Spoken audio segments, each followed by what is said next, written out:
আর জলে ওই বাড়ির আগুনটাকে নেভানোর চেষ্টা করছিলেন।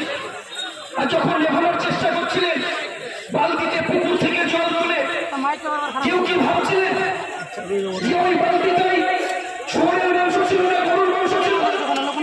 কেউ কি ভাবছিলেন ওই বালতিটা হিন্দুর না মুসলিমের না খ্রিস্টানের? কেউ কি ভাবছিলেন ওই বালতিটা সিপিএমের না কংগ্রেসের না তৃণমূল না বিজেপির?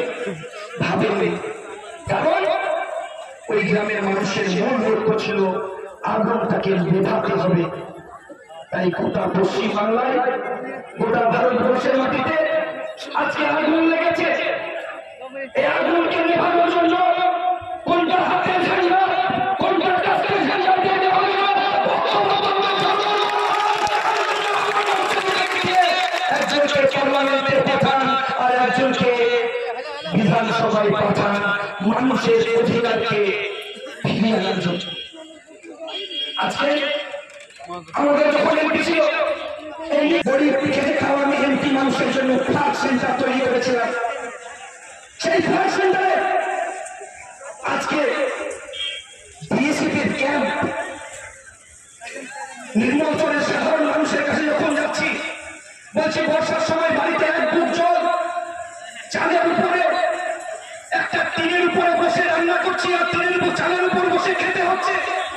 ওই ফ্ল্যাট সেন্টারে আমরা ঢুকতে পারি না। আমরা বলছি মোহাম্মদ সেলিমকে জেতান, আঞ্জু বেগমকে জিতান, জনগণের ফ্ল্যাট সেন্টার আমরা দখল করব। আজকে ভগবানগোলা এলাকায় 11 বছর হয়ে গেল বামফ্রন্ট সরকার থাকার সময় জমি কেনা হয়েছিল।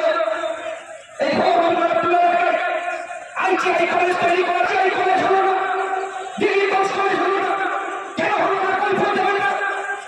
আজকে বাংলাদেশের বড় এলাকায় জিরো পয়েন্টের যে সমস্যা, জিরো পয়েন্টের যে জমি আছে, আমার কৃষকরা চাষ করতে পারছে না। কেন করতে পারছে না? তার মূল কারণ হচ্ছে বিএসএফ যে অত্যাচার করছে। আরে আবু তাহের খান সাহেব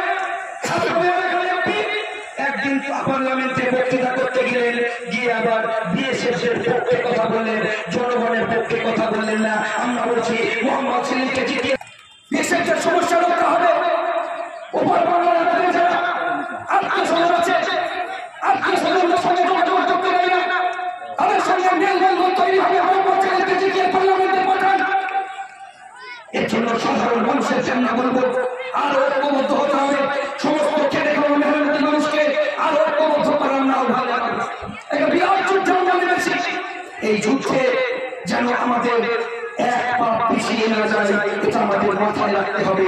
এই বিরাট যুদ্ধে আমরা নেমেছি, সেই যুদ্ধে আমাদের যেন হাঁটু না থাকে।